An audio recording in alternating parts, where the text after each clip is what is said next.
Il ne fait pas encore jour quand les pêcheurs français quittent le port de Saint-Malo. Objectif, bloquer les bateaux anglais. Donc là, on va sûrement bloquer un bateau qui vient avec du transport de la pêche de Jersey.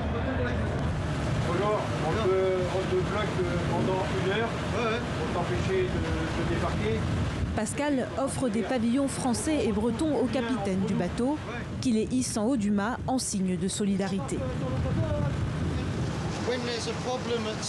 Quand on a un souci en mer, quand il y a quelqu'un en difficulté, on s'entraide. On n'appelle ni Bruxelles ni Boris Johnson. Ce jeu politique doit s'arrêter. Pour continuer à travailler, les pêcheurs européens doivent prouver qu'ils pêchaient dans ces zones avant l'accord du Brexit. Mais depuis le 1er janvier 2021, la France a obtenu plus de 960 licences de pêche dans les eaux britanniques et des îles anglo-normandes, soit environ 80% des dossiers.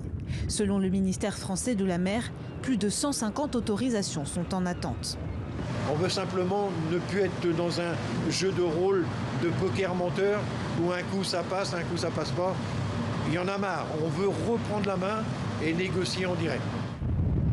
À 500 km plus au nord, dans les ports de Calais et de Ouistreham, les ferries qui assurent la liaison avec la Grande-Bretagne ont eux aussi été bloqués. Autre temps fort de cette journée de protestation, plusieurs dizaines de véhicules ont filtré les entrées et sorties des marchandises du tunnel sous la Manche. C'est ici que chaque jour se déroulent 25% des échanges commerciaux entre le Royaume-Uni et l'Europe. S'ils ne sont pas entendus, les pêcheurs français pourraient bloquer les ports pendant les fêtes de Noël.